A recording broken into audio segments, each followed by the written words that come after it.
பேர் வந்து கேடி திவ்யா. நான் வந்து ஈரோடு மாவட்டத்திலேருந்து வரேன். என்னோட ஓவரால் ரேங்க் வந்து 990, கம்யூனல் வந்து 539. என்ன துறையில எடுக்கணும்? நான் வந்து டவுன் பஞ்சாயத்து ஈரோடு எடுத்திருக்கேன். ஓகேங்க. என்ன படிச்சிருக்கீங்க?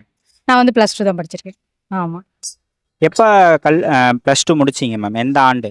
2005ல முடிச்சிருக்கேன். ஓகே. அதுக்கப்புறமா எத்தனை ஆண்டுகள் கேப் விட்டு படிக்க ஆரம்பிச்சீங்க? நான் ஆல்ரெடி வந்து ஒர்க் பண்ணிட்டு இருந்தேன்.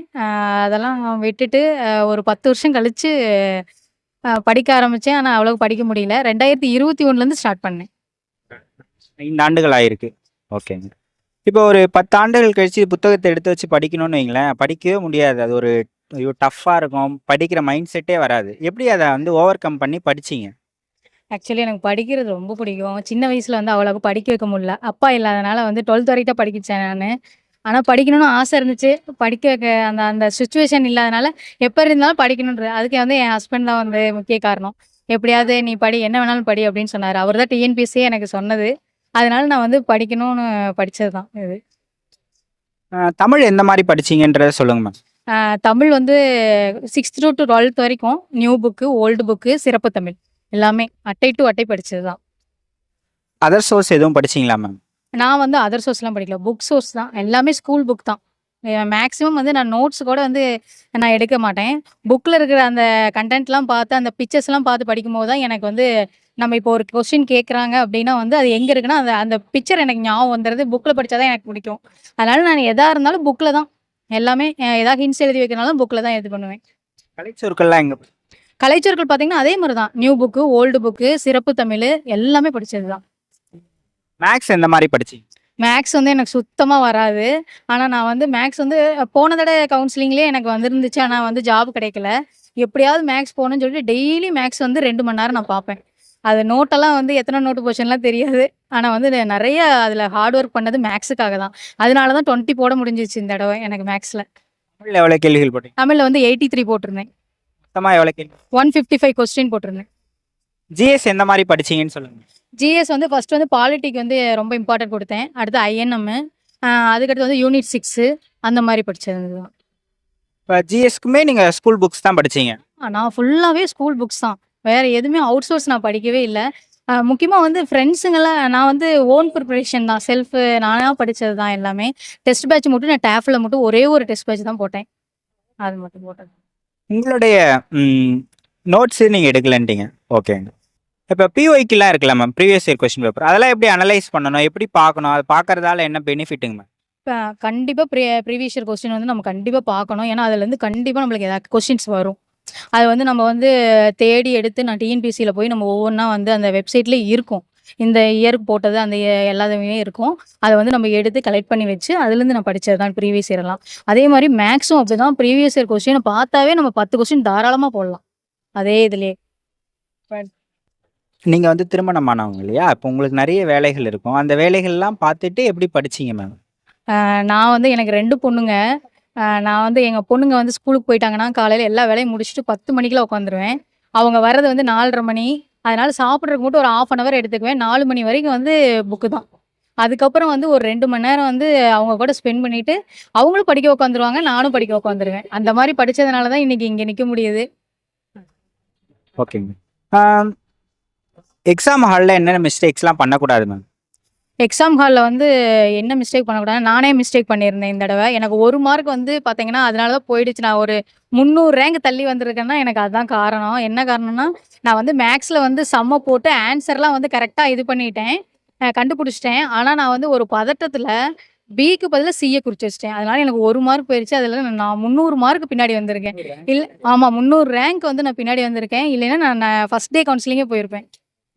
அதனால வந்து யாருமே பதட்டம் இல்லாம நம்ம ஒரு கொஸ்டின் பார்த்து நம்ம கரெக்ட்டா பண்றோமா?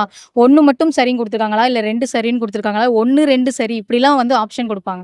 நம்ம கரெக்ட்டா பார்த்து அத பியா, சியான்னு நீங்க இது பண்ணுங்க. ஏன்னா ஒரு கொஸ்டின்னால நம்ம எவ்வளோ ரேங்க் பின்னாடி போவோங்கிறது நான் இன்னைக்கு தான் தெரிஞ்சுக்கிட்டேன். இப்ப ஒரு கல்யாணம் ஆகி இவ்வளவு ஆண்டுகள் கழிச்சு படிக்கிறேன்னும்போது நெறைய டிமோட்டிவேட் வெளிலேருந்து வந்திருக்கும். எதுக்கு உங்களுக்கு தேவையில்லாத வேலை? இதெல்லாம் நம்மளால முடியாது. அப்படிலாம் நெறைய பேர் சொல்லியிருப்பாங்க இல்லையா? அதெல்லாம் எப்படி கடந்து வந்தீங்க மேம்? யாரு என்ன வேணா சொல்லட்டும். நம்மளுக்குன்னு ஒரு ஐடென்டிஃபை வேணும். கண்டிப்பா ஐடென்டி இருக்கணும். ஏன்னா என் பொண்ணுங்க வந்து எங்க அம்மா ஹவுஸ் ஒய்ஃபா இருக்கிறதெல்லாம் எங்களுக்கு விருப்பம் இல்லைன்ட்டாங்க. அதனால எனக்குன்னு ஒரு இது, நான் வந்து இவங்களோட பொண்ணு அப்படின்னு சொல்றது என் பொண்ணுங்களுக்கு ஒரு பெருமை இருக்குங்கிறனால நான் படிச்சது தான்.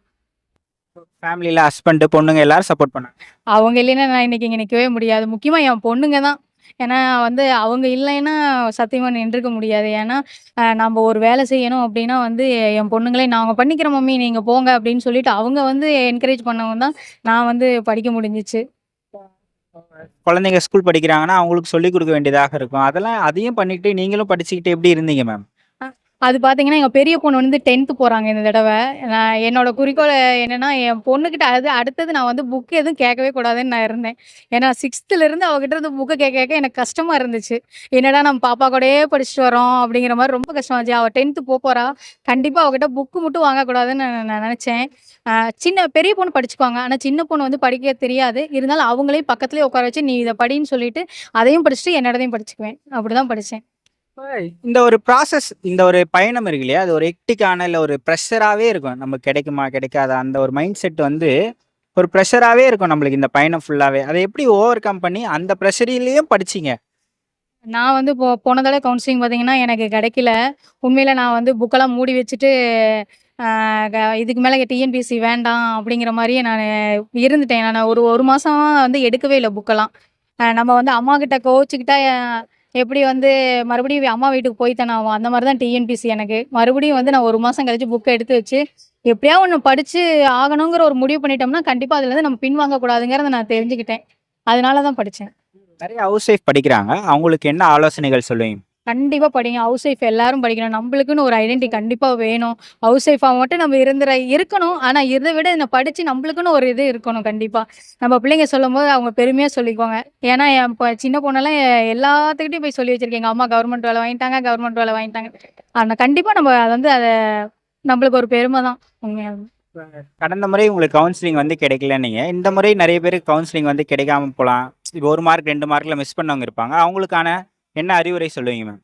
நீங்க 1 மார்க்ல கிடைக்கல, 2 மார்க்ல கிடைக்கலன்னா கொஞ்சம் கஷ்டமா தான் இருக்கும். நானும் அத கடந்து தான் வந்தேன். தயவு செய்து விட்டுறாதீங்க. கண்டிப்பா நீங்க வந்து ஒரு ஒரு கான்ஃபிடென்ட்டா இருங்க. தன்னம்பிக்கையோட இருந்தீங்கன்னா கண்டிப்பா முடியும். நான் போன தடவ அவ்வளோதான் ரொம்ப அழுதேன். மறுபடியும் படிக்கவே கூடாதுன்னுலாம் இருந்தேன். ஆனா நான் என் வீட்ல தான் என் பொண்ணுங்களும் என் வீட்டுக்காரரும் இதான் லாஸ்ட்டுப்பா ஒரு தடவ எழுதி பாருப்பா அப்டின்னாங்க. அவங்க குடுத்த என்கரேஜ்னால தான் நான் வந்து படிக்க முடிஞ்சு, இப்ப நல்ல ஒரு போஸ்ட் எடுத்திருக்கேன். அதுவும் என்னோட ஓன் டிஸ்ட்ரிக்ட்லயே எனக்கு கிடைச்சிச்சு. செட் டவுன் ஆனா எப்படி மோட்டிவேட் பண்ணிப்பீங்க? அ கண்ணீர் வரும். நம்மளுக்குள்ள என்னென்னவோ இருக்கும். ஆனா, நான் அதெல்லாம் நெனைக்க மாட்டேன். சண்டை கூட போடுறதுக்கு நேரம் இருக்காது ஹஸ்பண்ட்ட.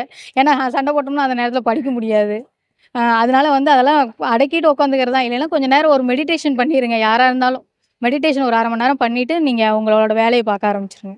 நெறைய சாக்ரிஃபைஸ் பண்ண வேண்டியதா இருக்குல்ல. குழந்தைங்களோட டைம் ஸ்பெண்ட் பண்றது, கொஞ்சம் விளையாடுறது, அவங்களோட பேசுறது எல்லாத்தையுமே நீங்க சாக்ரிஃபைஸ் பண்ண வேண்டியதாக இருந்திருக்கும். அது ஒரு ரிக்ரெட் ஃபீல் வந்திருக்கா? ஐயோ! குழந்தைங்க கூட பேச முடியலையே, நம்மளால எதுவும் பண்ண முடியலையே அவங்களுக்குன்ட்டு. கண்டிப்பா வந்திருக்கு. ஏன்னா வந்து குழந்தைங்களுக்கு எனக்கு தெரிஞ்சு குரூப் 4 நான் படிக்க ஸ்டார்ட் பண்ணதுலேருந்து ஒரு நல்ல ஒரு சாப்பாடு கூட நம்மளால பண்ணி குடுக்க முடியல நான் ரொம்ப ஃபீல் பண்ணியிருக்கேன்.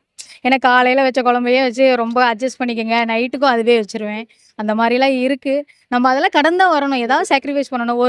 ஏதாவது ஒரு ஃபங்ஷன் போறதா இருந்தா என் மைண்ட் ஃபுல்லா வந்து என்னதான் ஃபங்ஷனுக்கு போனாலும் என் மைண்ட் ஃபுல்லா ஏதாவது ஒண்ணு மைண்டுக்குள்ள ஓடிட்டே தான் இருக்கும். ஏதாவது படிச்சத நம்ம அப்படியே ரீகால் பண்ணிக்கிட்டே இருப்பேன் நானு. அதனால தான் நம்மனால வந்து பண்ண முடியுது. அந்த மொமெண்ட் எப்படி இருக்கு? ஆர்டர் வாங்கிட்டீங்க. இப்ப ஒரு அரசு அலுவலரா மாறிட்டீங்க. ரொம்ப சந்தோஷமா இருக்கு. இத விட ஒரு சந்தோஷம் வேற எதுவுமே இல்ல. அதுவும் என்னோட ஊர்ல கிடைச்சது எனக்கு ரொம்ப சந்தோஷம். என்னோட மக்களுக்காக நான் கண்டிப்பா நல்லதே செய்வேன். ஃப்ரெண்ட்ஸ்க்கு என்ன மெசேஜ் சொல்றீங்களோ அத சொல்லுங்க. கண்டிப்பா எல்லாரும் நல்லா படிங்க. எதையுமே வந்து நம்ம வந்து கஷ்டப்பட்டா தான் அது நம்மளுக்கு நிலைச்சு நிற்கும். அதனால கண்டிப்பா படிங்க. கண்டிப்பா இந்த தமிழ்நாடு தேர்வாளர் ஆணையத்துல கண்டிப்பா நீங்க ஃபோட்டோ எடுக்கிற நாள் வந்து கூடிய சீக்கிரம் வந்துரும். அதனால கண்டிப்பா நல்லா படிங்க. நன்றி. Thank you.